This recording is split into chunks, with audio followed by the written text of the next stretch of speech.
Saudaraku seiman yang dirahmati Allah, kali ini kita akan membahas tentang keutamaan sahabat Nabi Shallallahu Alaihi Wasallam yang kata Nabi, dia adalah manusia yang paling mulia setelah para nabi. Dia adalah Abu Bakar As-Siddiq radhiyallahu anhu. Disebutkan dalam sebuah hadis bahwa sahabat Abu Musa Al-Asy'ari radhiyallahu anhu bercerita, beliau pernah berwudu di rumahnya, kemudian keluar sambil berkata, "Aku akan melewatkan hari ini untuk menemani Rasulullah SAW." Beliau pun bergegas pergi ke masjid dan menanyakan keberadaan Nabi SAW. Orang-orang menjawab, beliau SAW keluar ke arah sana. Abu Musa radhiyallahu anhu mengatakan, maka aku pun berjalan ke arah tersebut hingga beliau masuk ke dalam sumur di kebun aris. Aku pun duduk di pintu yang terbuat dari pelepah kurma hingga Rasulullah SAW menyelesaikan buang hajatnya kemudian berwudu. Aku menghampiri beliau SAW sementara beliau SAW duduk pada tepi sumur tersebut sambil menyingkap dua betisnya serta menjuntaikannya ke dalam sumur. Aku memberi salam kepada beliau, kemudian aku kembali lagi ke pintu. Aku mengatakan, sungguh hari ini aku akan menjadi penjaga pintu Rasulullah SAW. Lalu datanglah Abu Bakar mendorong pintu itu. Aku bertanya, siapa ini? Ia menjawab, Abu Bakar. Aku mengatakan kepada beliau, tunggu sebentar. Kemudian aku mendatangi Rasulullah SAW memberitahu, wahai Rasulullah, Abu Bakar datang meminta izin untuk masuk. Beliau SAW menjawab, biarkan dia masuk dan berikan kabar gembira kepadanya bahwa dia akan masuk surga. Aku beranjak kepadanya, kemudian aku katakan, silakan masuk. Rasulullah SAW memberimu kabar gembira bahwa engkau akan masuk surga. Lalu Abu Bakar masuk kemudian duduk di sebelah kanan Rasulullah SAW pada tepi sumur tersebut sambil memasukkan kedua kakinya ke arah sumur seperti yang dilakukan Nabi SAW.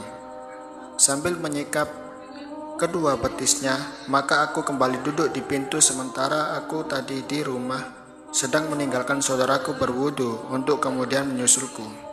Maka aku bergumam, kalau Allah menghendaki kebaikan kepada saudaraku, maka ia akan membuatnya datang ke tempat ini. Tiba-tiba ada seseorang yang mendorong pintu. Aku pun bertanya, siapa di luar? Orang tersebut menjawab, Umar bin Khattab. Aku mengatakan, tunggulah sebentar. Maka aku memberi salam kepada Rasulullah SAW sambil memberitahu bahwa Umar bin Khattab datang meminta izin untuk masuk. Beliau menjawab, biarkan dia masuk dan berilah kabar gembira bahwa dia akan masuk surga. Aku pun menghampirinya sambil mengatakan, silakan masuk. Rasulullah SAW memberimu kabar gembira bahwa engkau akan masuk surga. Kemudian ia pun masuk dan duduk di sebelah kiri Rasulullah SAW di mulut sumur, menjuntaikan kedua kaki ke dalamnya. Maka aku kembali dan duduk di tempatku. Kembali aku bergumam, jika Allah menghendaki kebaikan pada saudaraku, maka ia akan membuatnya dan datang ke tempat ini. Tiba-tiba datanglah seseorang yang mendorong pintu. Aku bertanya, siapa di luar? Ia menjawab, Utsman bin Affan. Aku katakan, tunggulah sebentar. Lalu aku menghampiri Rasulullah SAW sambil memberitahu kedatangannya. Maka beliau mengatakan, biarkan dia masuk dan berilah kabar gembira bahwa dia akan masuk surga melalui sebuah musibah yang menimpanya. Maka aku menghampirinya sambil mengatakan, silakan masuk. Rasulullah SAW memberimu kabar gembira bahwa engkau akan masuk surga melalui sebuah musibah yang akan menimpamu. Maka ia pun masuk dan mendapati tepi sumur telah penuh. Maka ia pun duduk menghadap kepada Rasulullah SAW dari sisi yang lain. Sa'id bin Musayyib mengatakan, aku mentafsir kejadian itu dengan posisi kuburan mereka nantinya. Hadis riwayat Bukhari. Kalaulah tidak ada keistimewaan seseorang selain jaminan masa depan dengan dipesankan tempat di surga, maka sungguh itu merupakan kehormatan yang luar biasa tingginya. Kabar gembira tersebut merupakan hal yang telah didapatkan oleh sahabat Abu Bakar As-Siddiq radhiyallahu anhu beserta dua sahabat lainnya. Banyak para sahabat yang telah mendapatkannya secara individu, akan tetapi terlihat secara jelas kelebihan sahabat ini, bahwa beliau radhiyallahu anhu selalu menjadi orang pertama yang mendapatkan kemuliaan di sisi Rasulullah SAW. Syekhul Islam Ibnu Taimiyah rahimahullah menegaskan dalam sebuah kitab karyanya, kita harus mengetahui bahwa sifat lebih istimewa hanyalah diberikan kepada seseorang jika ia memiliki kelebihan-kelebihan khusus yang tidak dimiliki oleh orang yang sedang diperbandingkan dengannya. Jika keduanya sama dalam salah satu sebab, namun seorang di antara keduanya memiliki kelebihan yang tidak dimiliki oleh satu orang lainnya, maka pantas jika ia dikatakan lebih istimewa. Lebih jelas beliau rahimahullah menyebutkan, jika demikian, maka kelebihan-kelebihan yang dimiliki Abu Bakar adalah keistimewaan-keistimewaan yang tidak dimiliki oleh sahabat yang lain. Kemudian beliau rahimahullah menyebutkan banyak nas yang menjelaskan keistimewaan sahabat Abu Bakar. Berikut ini merupakan keistimewaan yang dimiliki oleh sahabat Abu Bakar As-Siddiq radhiyallahu anhu yang tercantum dalam Al-Quran maupun hadis Nabi yang sahih. Kami hanya menyebutkan sebagian riwayat yang ada dalam Sahih Al-Bukhari dan Sahih Muslim agar tidak terlalu panjang, karena keutamaan sahabat yang mulia ini teramat banyak. Keutamaan Abu Bakar radhiyallahu anhu secara umum disebutkan dalam firman Allah Azza wa Jalla dalam Quran surat At-Taubah ayat 100, yang artinya orang-orang yang terdahulu lagi yang pertama masuk Islam di antara orang-orang Muhajirin dan Ansor serta orang-orang yang mengikuti mereka dengan baik. Allah ridho kepada mereka dan mereka pun ridho kepada Allah. Dan Allah menyediakan bagi mereka surga-surga yang mengalir sungai-sungai di dalamnya. Mereka kekal di dalamnya selama-lamanya. Itulah kemenangan yang besar. Ibnu Katsir rahimahullah menegaskan dalam tafsirnya bahwa Abu Bakar radhiyallahu anhu termasuk orang yang mendapatkan kemuliaan yang disebutkan dalam ayat di atas. Bahkan beliau rahimahullah mengecam orang-orang yang mencela Abu Bakar radhiyallahu anhu setelah Allah ridho kepadanya. Beliau rahimahullah mengatakan, Allah yang Maha Agung telah mengabarkan bahwa ia telah ridho kepada orang-orang yang pertama-tama masuk Islam dari kaum Muhajirin dan Ansor, serta orang-orang yang mengikuti mereka dengan baik. Maka alangkah celaka orang yang membenci maupun mencela mereka atau sebagian dari mereka, terlebih pemimpin para sahabat serta Rasulullah SAW. Orang terbaik dan paling utama di antara mereka yaitu orang yang paling besar pembenarannya, Khalifah yang mulia Abu Bakar bin Abi Quhafah. Semoga Allah meridhoinya. Sesungguhnya kelompok Syiah Rafidah yang terhina telah musuh para sahabat, membenci dan mencela mereka. Kita berlindung kepada Allah dari sifat itu. Ini menunjukkan bahwa akal mereka telah terbalik, hati mereka tertutup. Di manakah keimanan mereka terhadap Al-Quran ketika mereka mencela orang-orang yang telah diridhoi Allah? Adapun Ahlus Sunnah, mereka selalu mendoakan keridhaan Allah bagi orang-orang yang telah Allah ridhoi dan mencela orang yang telah dicela Allah dan Rasul-Nya. Termasuk setiap hadis yang menyebutkan tentang larangan untuk mencela sahabat. Maka larangan tersebut juga berlaku pada larangan mencerca Abu Bakar As-Siddiq radhiyallahu anhu. Di antaranya adalah hadis riwayat Bukhari dan Muslim. Janganlah kalian mencela para sahabatku. Janganlah kalian mencela para sahabatku. Demi zat yang jiwaku berada di tangannya, jika salah seorang dari kalian berinfak dengan emas sebesar gunung Uhud, niscaya hasilnya tidak akan menyamai infak mereka yang hanya 1 genggam atau setengahnya.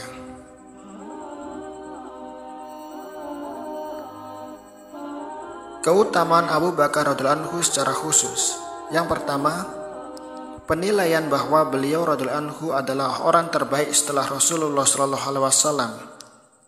Sejak Rasulullah sallallahu alaihi wasallam masih hidup, disebutkan dalam riwayat sahabat Ibnu Umar radhiyallahu anhu bahwa beliau radhiyallahu anhu mengatakan, kami para sahabat pernah menilai orang yang terbaik di zaman Nabi sallallahu alaihi wasallam.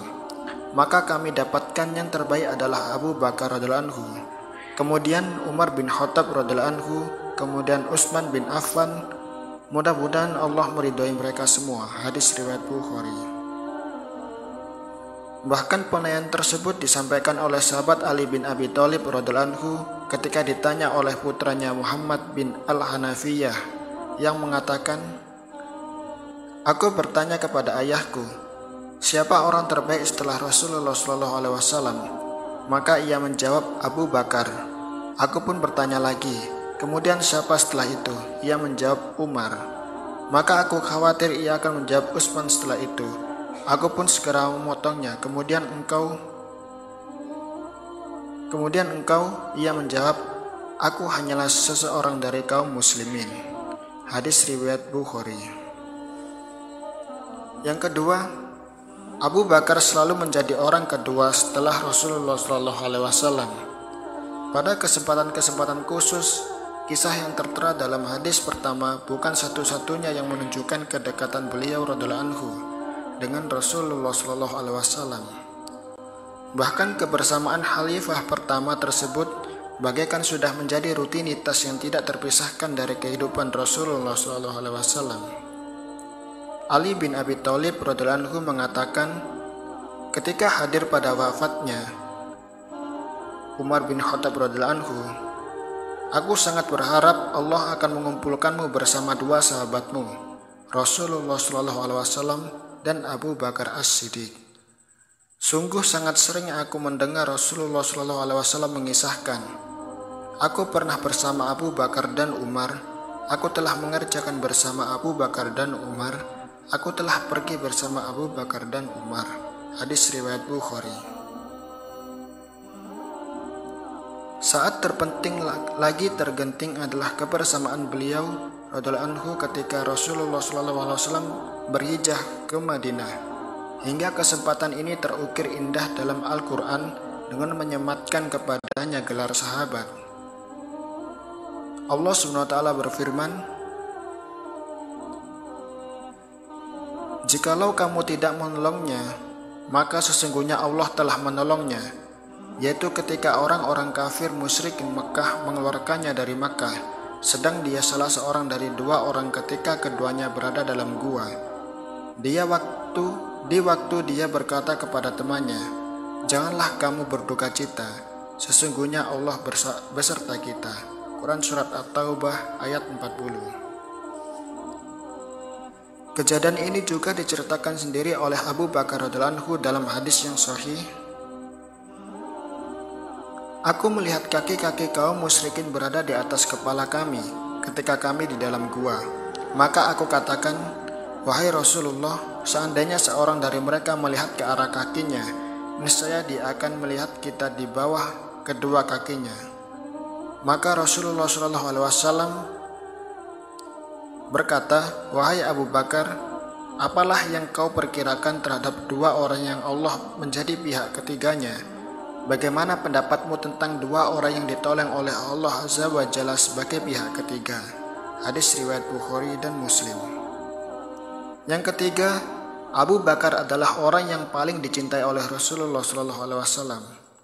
Suatu ketika Rasulullah SAW menugaskan sahabat Amr bin As radhiyallahu anhu untuk memimpin pasukan Zatus Salasil. Maka ia pun menghampiri Rasulullah SAW dan bertanya, siapakah orang yang paling engkau cintai? Beliau SAW menjawab, Aisyah. Aku bertanya, maksudku dari kaum laki-laki.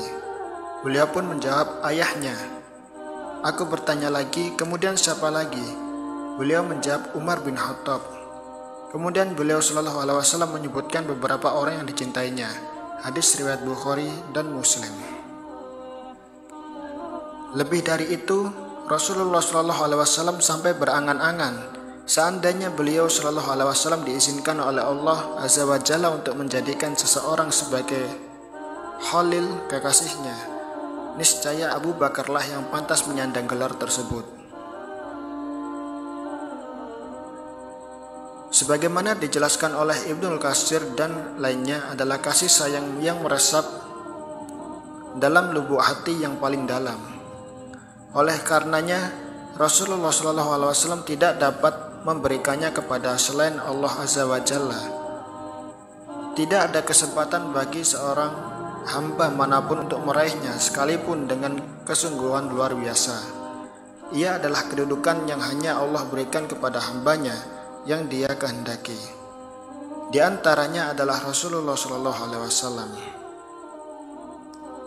Hal itu ditegaskan dalam hadis yang sangat populer di kalangan kaum muslimin,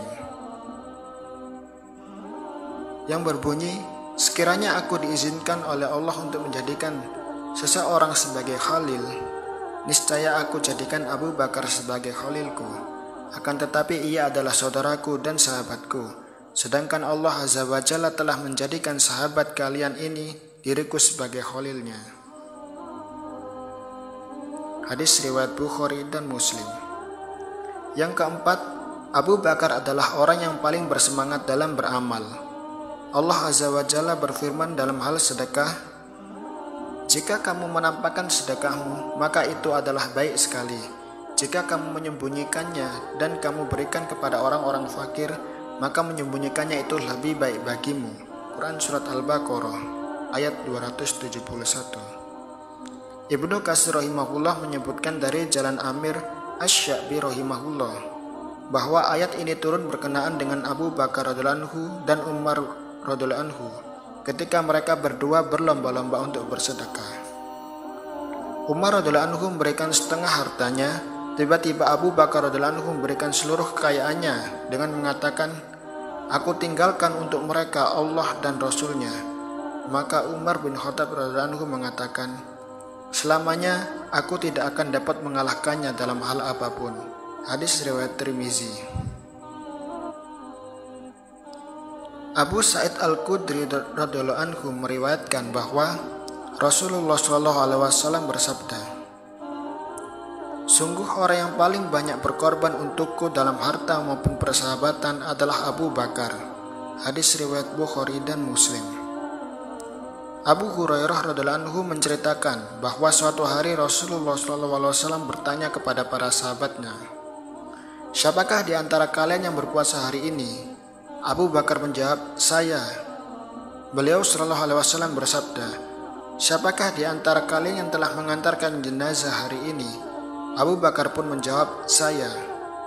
Beliau SAW kembali bertanya, "Siapakah di antara kalian yang telah memberi makan orang miskin hari ini?" Abu Bakar menjawab lagi, "Saya." Beliau SAW masih bertanya lagi, "Siapakah di antara kalian yang telah menjenguk orang sakit hari ini?" Abu Bakar pun menjawab lagi, "Saya." Lalu Rasulullah SAW bersabda, "Tidaklah amal-amal yang telah disebutkan tadi berkumpul pada satu orang, melainkan ia akan masuk surga." Hadis riwayat Muslim. Inilah ibadah seorang sahabat yang paling mulia, seseorang calon penghuni surga. Ternyata beliau radhiyallahu anhu bukanlah orang yang merasa bebas dalam ibadah. Bahkan kesabaran beliau betul-betul mencerminkan seorang figur yang sangat pantas diteladani dalam ketaatan. Syekhul Islam Ibnul Qayyim mengomentari sikap keteladanan yang ditampilkan Abu Bakar radhiyallahu anhu dengan mengatakan, "Demikianlah semua sahabat yang telah Rasulullah SAW janjikan masuk surga." Ataupun orang yang diberitahu bahwa ia telah diampuni, ia maupun sahabat yang lain tidak kemudian memahami bebasnya mereka dalam berbuat dosa maupun maksiat, ataupun merasa terbebas untuk meninggalkan segala kewajiban. Justru mereka lebih bersungguh-sungguh dalam ibadah serta semakin takut kepadanya daripada sebelum mereka mendapatkan kabar gembira itu. Sebagaimana yang dicerminkan oleh 10 orang sahabat yang dijanjikan masuk surga. Abu Bakar radhiyallahu anhu adalah sosok yang berhati-hati dan takut kepada Allah. Yang kelima, Rasulullah SAW telah menjamin ketangguhan iman beliau radhiyallahu anhu. Abu Hurairah menceritakan bahwa Rasulullah SAW bersabda, ketika suatu hari seseorang penggembala dari Bani Israel sedang bersama kambing gembalanya, tiba-tiba seekor serigala datang memangsa seekor kambing. Kemudian si pengembala berhasil merebutnya kembali. Maka serigala tersebut menoleh sambil mengatakan, punya siapakah kambing-kambing itu nanti pada hari Sabu? Hari ketika tidak ada yang menggembalakan selainku. Kisah lain, ketika seseorang sedang menuntun seekor sapi yang telah ia pikulkan beban berat di atas punggungnya, maka sapi tersebut menoleh dan memprotesnya. Aku tidak diciptakan untuk pekerjaan ini, aku hanya diciptakan untuk membajak tanah. Maka orang-orang yang mendengar kisah Rasulullah SAW terheran-heran sambil mengatakan, Subhanallah, beliau pun bersabda, adapun aku, Abu Bakar dan Umar, maka kami percaya dengan kisah ini. Hadis riwayat Bukhari dan Muslim. Sebagaimana diketahui pula bahwa beliau radhiyallahu anhu tidak pernah ragu sedikit pun dalam membela dakwah Rasulullah SAW. Dari sejak awal perjalanan dakwah tersebut, beliau radhiyallahu anhu bahkan menjadi orang yang pertama-tama menyatakan keislamannya. Ammar bin Yasir radhiyallahu anhu mengatakan, Aku melihat Rasulullah SAW pada awal dakwah beliau, hanya bersama 5 orang budak, 2 orang wanita, dan Abu Bakar. Hadis riwayat Bukhari. Hal ini tidak akan pernah terlupakan oleh Rasulullah SAW. Beliau SAW bersabda, sesungguhnya Allah mengutusku kepada kalian, akan tetapi kalian justru dahulu mengatakan engkau telah berdusta. Sementara Abu Bakar radhiyallahu anhu mengatakan dia Muhammad telah jujur. Abu Bakar pun banyak membantuku dengan jiwa dan hartanya. Apakah kalian akan meninggalkan sahabatku itu? Hadis riwayat Bukhari. Yang keenam, Abu Bakar radhiyallahu anhu memiliki sifat lemah lembut dan pemaaf. Kisah terfitnahnya ibu kaum beriman, Ummahatul Mukminin Aisyah radhiyallahu anha, putri Abu Bakar radhiyallahu anhu, adalah bukti hasadnya orang-orang munafik terhadap Rasulullah SAW dan para pengikutnya. Namun merupakan kebesaran Allah Azza wa Jalla, Dia akan memuliakan orang-orang yang menjadi hambanya, hingga turunlah ayat pensucian Aisyah radhiyallahu anhu dari tuduhan tersebut dalam surat An-Nur ayat 11-20. Sehingga jikalau terjadi penuduhan dari seseorang setelah turun ayat tersebut, niscaya kekufurannya terhadap Al-Quran semakin jelas. Ketika terjadi penuduhan, Mistah bin Usasah adalah seorang yang terlibat dalam fitnah tersebut. Padahal Abu Bakar radhiyallahu anhu selama ini yang memberikannya nafkah. Maka beliau marah dan bersumpah untuk tidak memberikan nafkah kembali, hingga turunlah firman Allah Azza wa Jalla, dan janganlah orang-orang yang mempunyai kelebihan dan kelapangan di antara kamu bersumpah bahwa mereka tidak akan memberi bantuan kepada kaum kerabatnya, orang-orang yang miskin dan orang-orang yang berhijrah pada jalan Allah, dan hendaklah mereka memaafkan dan berlapang dada. Apakah kamu tidak ingin Allah mengampunimu? Dan Allah adalah Maha Pengampun lagi Maha Penyayang. Quran Surat An-Nur ayat 22. Maka Abu Bakar radhiyallahu anhu segera mengatakan, ya, demi Allah, sungguh aku lebih suka Allah mengampuni dosaku. Kemudian beliau radhiyallahu anhu kembali memberikan nafkah kepada Mistah. Hadis riwayat Bukhari dan Muslim. Ketika perang Badar telah usai, Rasulullah SAW merundingkan para tawanan dengan para sahabatnya. Umar bin Khattab radhiyallahu anhu menganjurkan untuk membunuh semuanya, sedangkan Abu Bakar radhiyallahu anhu justru mengatakan, wahai Nabi Allah, mereka adalah anak dari paman dan keluarga kita. Aku memandang jikalau engkau mengambil denda dari mereka sehingga dapat memperkuat kita dalam menghadapi orang-orang kafir. Mudah-mudahan Allah memberi hidayah mereka agar masuk Islam. Hadis riwayat Muslim. Yang ketujuh, terdapat banyak isyarat Rasulullah SAW untuk memberikan kekhilafahan kepada beliau radhiyallahu anhu. Di antara hadis-hadis tersebut adalah perintah Rasulullah SAW untuk memimpin sholat 5 waktu ketika beliau sakit keras di akhir hayatnya. Bahkan Rasulullah SAW enggan untuk mewakilkan kepada selain beliau SAW. Aisyah radhiyallahu anha menceritakan saat-saat terakhir sebelum ajal Rasulullah SAW menjemput. Maka Rasulullah SAW mengutus seseorang agar menyuruh Abu Bakar radhiyallahu anhu memimpin sholat. Dalam riwayat tersebut dikatakan, maka Abu Bakar menjadi imam pada hari-hari itu. Hadis riwayat Bukhari dan Muslim. Al-Hafiz Ibnu Hajar rahimahullah menjelaskan bahwa hadis tersebut mengisyaratkan tentang kedudukan Abu Bakar radhiyallahu anhu yang paling berhak untuk menjadi khalifah. Bahkan di dalam hadis yang dihasankan oleh Al-Hafiz Ibnu Hajar rahimahullah, ketika terjadi sedikit perbedaan pendapat dalam menentukan khalifah setelah wafatnya Rasulullah SAW, Umar bin Khattab radhiyallahu anhu menjadikan alasan tersebut sebagai sebab kuat bahwa Abu Bakar radhiyallahu anhu yang paling berhak. Beliau radhiyallahu anhu mengatakan, "Wahai kaum Ansor, bukankah kalian tahu bahwa Rasulullah SAW telah memerintahkan Abu Bakar untuk memimpin sholat kaum muslimin? Maka siapakah di antara kalian yang rela untuk melangkahi Abu Bakar?" Maka orang-orang Ansor pun menjawab, "Kita berlindung kepada Allah dari melangkahi Abu Bakar." Hadis riwayat Ahmad. Rasulullah SAW bahkan berangan-angan untuk menuliskan wasiat sekalipun akhirnya tidak terlaksana.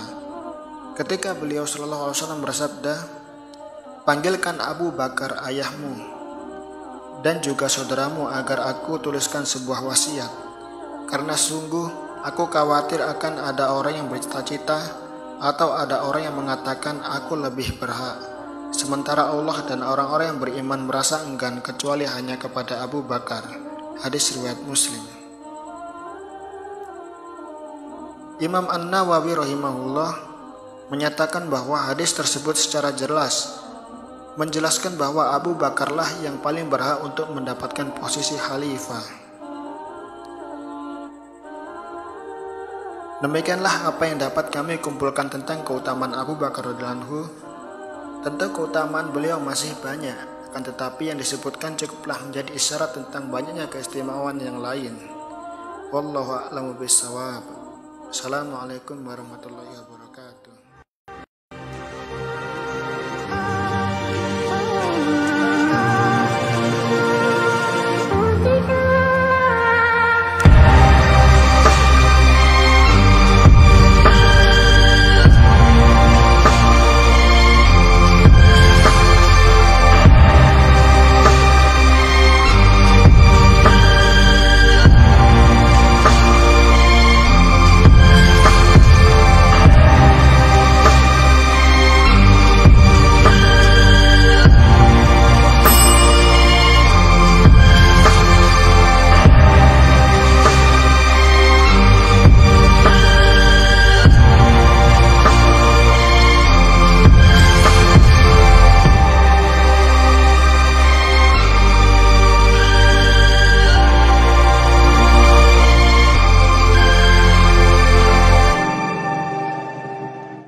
Loving you.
Assalamualaikum warahmatullahi wabarakatuh. Bulan Ramadan telah tiba. Mari bersama menghiasi hati dengan kesabaran, meski wabah corona melanda seluruh negeri. Jadikan ini sebagai ujian untuk memperkuat iman dan ketakwaan kita, menjaga silaturahmi meski tak berjumpa, saling menolong dan saling membantu. Insya Allah kita semua bisa melewati Ramadan dengan hati yang bersih. Saya Yulisman, Ketua DPRD Provinsi Riau, dan segenap anggota DPRD Provinsi Riau dengan segala kerendahan hati mengucapkan selamat menjalankan ibadah puasa Ramadan 1442 Hijrah. Mohon maaf lahir dan batin. Sungguh harum si daun pandan, daunnya bisa dibuat untuk anyaman. Selamat menjalankan puasa Ramadan, berkah dan kemenangan kita dapatkan. Terima kasih. Wassalamualaikum warahmatullahi wabarakatuh. Bismillahirrahmanirrahim. Assalamualaikum warahmatullahi wabarakatuh. Diawali dengan bismillah. Mari kita sambut bulan suci Ramadan ini dengan penuh berkah. Mari tingkatkan keimanan ketakwaan kita agar diampuni segala dosa kita. Seraya kita berdoa agar wabah corona ini cepat berlalu.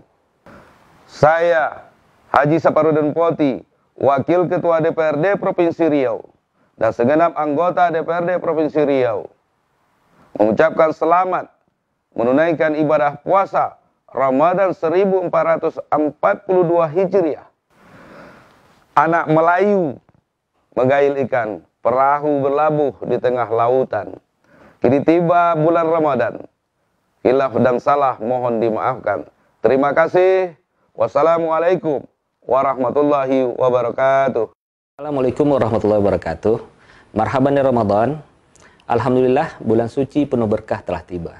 Marilah sama-sama kita memperbanyak ibadah dan mendekatkan diri kepada Allah SWT serta meninggalkan semua larangan-larangannya. Selama melaksanakan ibadah di bulan suci Ramadan ini, tetap sama-sama kita menerapkan protokol kesehatan sesuai anjuran pemerintah dan sama-sama kita bermunajat kepada Allah SWT. Semoga pandemi COVID-19 ini segera sirna dan berlalu. Amin ya Allah. Saya Hardianto, Wakil Ketua DPRD Provinsi Riau beserta keluarga dan segenap pimpinan dan anggota DPRD Provinsi Riau mengucapkan selamat menunaikan ibadah puasa di bulan suci Ramadan 1442 Hijriah. Pucuk selasi bertunas menjulang. Dahannya patah, tolong dibetulkan. Puasa Ramadan kembali datang. Salah dan khilaf mohon dimaafkan. Terima kasih. Assalamualaikum warahmatullahi wabarakatuh. Bismillahirrahmanirrahim. Assalamualaikum warahmatullahi wabarakatuh. Pekat gelap malam terasa sunyi, tetapi pasti terganti dengan datangnya pagi. Setahun sudah dunia terhalang pandemi. Saatnya bangkit dengan vaksinasi. Bencana dan musibah datang silih berganti. Semakin mawas diri dan terus peduli. Khilaf dan salah terus kita produksi. Bersyukur Allah datangkan Ramadan ini. Marhaban ya Ramadan. Selamat menyambut datangnya bulan suci Ramadan 1442 Hijriah. Mari kita tingkatkan amal ibadah Ramadan tahun ini. Saya Haji Agung Nugroho SE, Wakil Ketua DPRD Provinsi Riau bersama Saya Hajah Sulastri Esos MH, anggota DPRD Provinsi Riau, mengucapkan selamat menjalankan ibadah puasa Ramadan. Mohon maaf atas segala khilaf dan salah, berkah dan kemenangan kita dapatkan. Wassalamualaikum warahmatullahi wabarakatuh. Assalamualaikum warahmatullahi wabarakatuh. Diawali dengan bismillah. Mari kita sambut bulan suci Ramadan dengan penuh berkah. Mari tingkatkan keimanan, keikhlasan, dan takwa kepada Allah SWT. Di bulan yang penuh berkah ini, semoga diampunkan segala dosa-dosa, dan tentunya kita mengharapkan agar wabah COVID-19 bisa segera berlalu. Saya Muflihun, Sekretaris DPRD beserta jajaran, mengucapkan Marhaban ya Ramadan. Selamat menunaikan ibadah puasa Ramadan 1442 Hijriah. Sungguh merdu suara azan, tanda sholat hendak dilaksanakan. Selamat menunaikan puasa di bulan Ramadan. Salah dan khilaf mohon dimaafkan. Terima kasih. Wassalamualaikum warahmatullahi wabarakatuh.